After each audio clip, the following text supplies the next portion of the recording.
तो बच्चों, आज हम विराम चिन्ह के बारे में विस्तार से बात करेंगे। आप ध्यान से सुने, बिना स्किप किए पूरा वीडियो देखेंगे तो हर स्टेप दिखाई देगा, समझ आएगा और हर स्टेप के बारे में बारीकी से समझ पाएंगे। तो शुरू करते हैं आज की क्लास। अरुणा कालिया की क्लास में आपका स्वागत है। आज हम विराम चिन्ह के बारे में विस्तार से बात कर रहे हैं, क्योंकि इसके बोलने, लिखने और समझने के लिए जो विराम चिन्हों को दिया जाता है उसको समझना बहुत ज़रूरी होता है।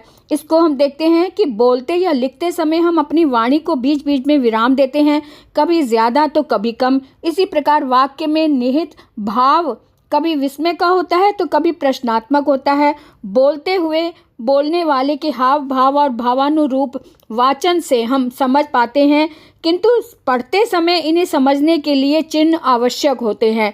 वाचन को प्रभावशाली और स्वाभाविक बनाने में विराम चिन्हों की महत्वपूर्ण भूमिका होती है। निश्चित किए गए संकेत चिन्हों को ही हम विराम चिन्ह कहते हैं। विराम चिन्ह के बारे में विस्तार से समझना बहुत ज़रूरी होता है, क्योंकि ये प्रभावशाली और स्वाभाविक बनाने के लिए ही विराम चिन्हों का प्रयोग किया जाता है। निश्चित किए गए संकेत चिन्हों को ही विराम चिन्ह कहते हैं। अब विराम चिन्ह का मतलब होता है रुकना, यानी थोड़ी देर के लिए रुकना। जो रुकने का संकेत देता है उन्हें ही विराम चिन्ह कहते हैं। और विराम चिन्ह ये इस प्रकार से हैं। पहला है पूर्ण विराम, यानी इसको खड़ी पाई भी बोलते हैं, जो इस तरह से एक डंडे के रूप में लगता है, खड़ी पाई की तरह से। अल्प विराम का अल्प का मतलब होता है थोड़ा, थोड़ा सा रुकना। तो थोड़ा सा। पूर्ण विराम का मतलब है एक लाइन पूरी हो गई, अब अच्छे से सांस लेकर नई लाइन शुरू कर दो। अल्प विराम का मतलब होता है थोड़ा सा रुको। थोड़ा सा रुको का मतलब है कि ये छोटा सा कॉमा लगता है। कॉमा हम इंग्लिश में जिसे हम कॉमा बोलते हैं ना, कॉमा, ये अल्प विराम, ये इस कॉमे को बोलते हैं। जो लाइन पूरी चल रही है लेकिन पूरी तरह से बंद नहीं हुई, थोड़ी से रुके हैं, जैसे कि बीच में आ जाता है, या फिर दो तीन शब्द आ गए उसके बाद थोड़ा सा रुक कर हमने उसी से रिलेटेड कुछ और शब्द बाकी हैं तो बीच में थोड़ा सा सांस लेने के लिए हम बीच में कॉमा लगा देते हैं। और जैसे एक साथ शब्द आ रहे हैं ना,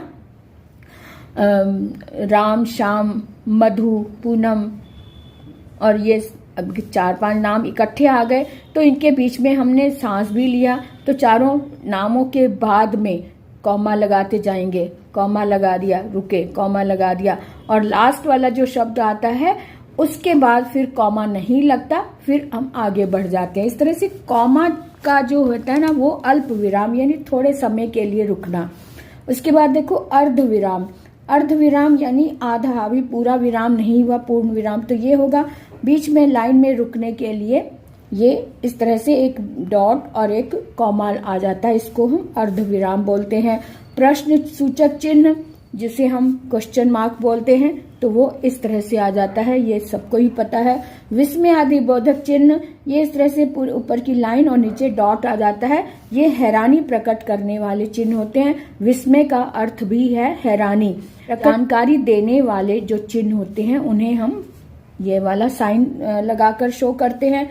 फिर आता है कोष्ठक। कोष्ठक का अर्थ होता है ब्रैकेट, इसे हम इंग्लिश में ब्रैकेट बोलते हैं। और ब्रैकेट 3 तरह के हो सकते हैं, इस तरह से सिंपल वे भी होता है, और इस तरह से भी हो सकता है, और ऐसे भी हो सकता है। ये आपने मैथमेटिक्स में भी देखा होगा, और इंग्लिश में, हिंदी में, सभी भाषाओं में इस तरह से ब्रैकेट, यानी कि जो हम बात कर रहे हैं, बात करते करते किसी बात की जानकारी और विस्तार से देनी है जो कि हम उसमें लाइन में नहीं शो करें, तो वो हम ब्रैकेट में शो कर देते हैं कि ये इसके बीच का इसका तात्पर्य ये है। तात्पर्य दिखाने के लिए हम इसको इस तरह से दे देते हैं।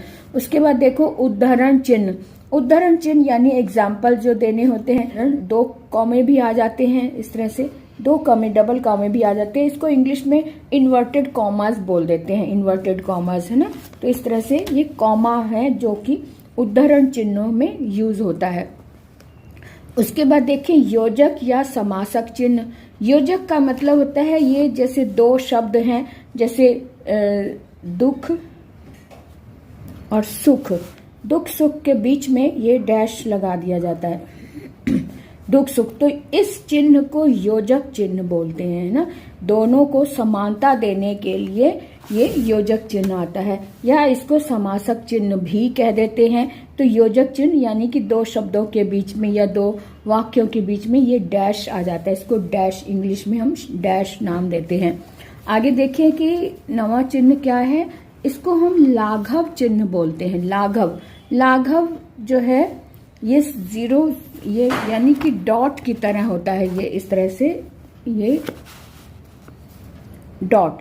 डॉट कब लगता है, जब कोई शब्द हमने पूरा नहीं देना, इसकी उसकी पहचान के लिए, जैसे हमने डॉक्टर लिखना है तो डॉक्टर पूरा ना लिखकर आगे डॉट लगा दिया है ना, या फिर डॉक्टर AN, इस तरह से पूरा नाम नहीं देना, तो ये इस तरह से अधूरा नाम देने, पहला अक्षर देने के बाद ये डॉट, डॉट का मतलब होता है आगे और भी है, ये पूरा नहीं है। इस तरह के जो चिन्ह होते हैं इसको हम लाघव बोलते हैं, इसको हम लाघव बोलते हैं, जो ये इस तरह से लाघव चिन्ह ये होते हैं।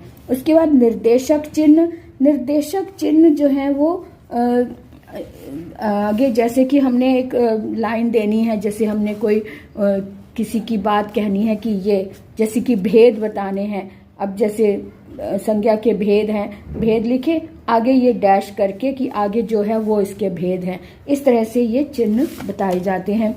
और इसके बाद देखें कि उपविराम चिन्ह।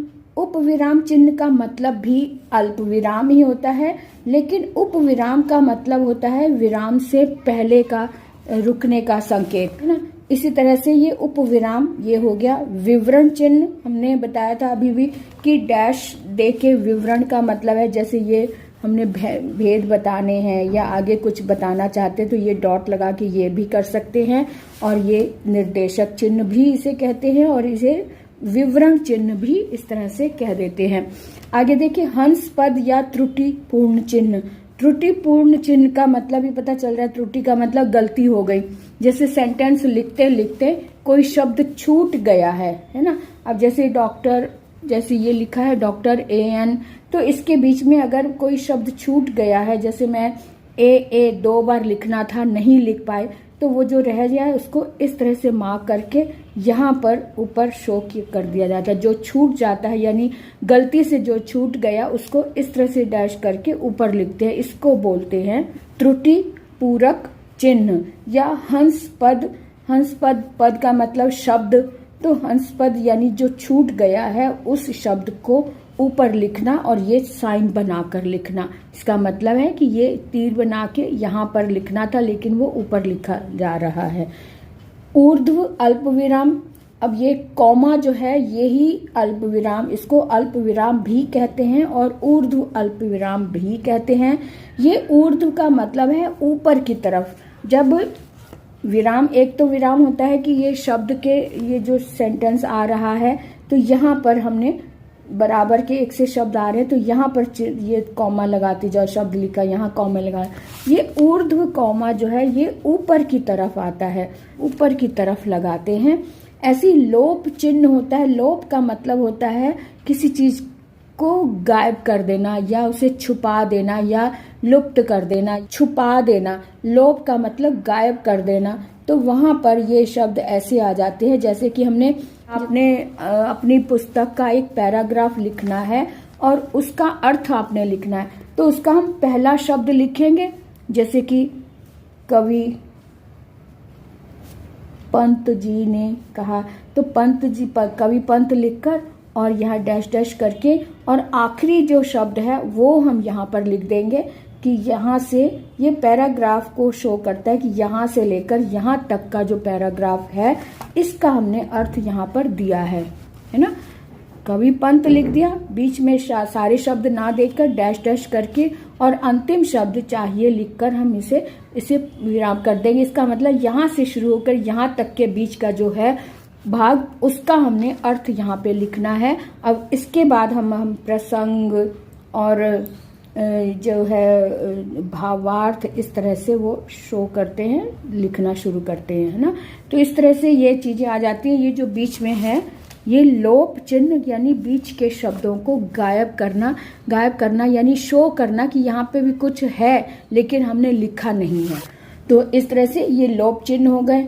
अब हम इसको अलग अलग तरीके से भी अलग अलग मतलब इसकी परिभाषा के साथ, इसके उदाहरण के साथ हम और लेकर आएंगे।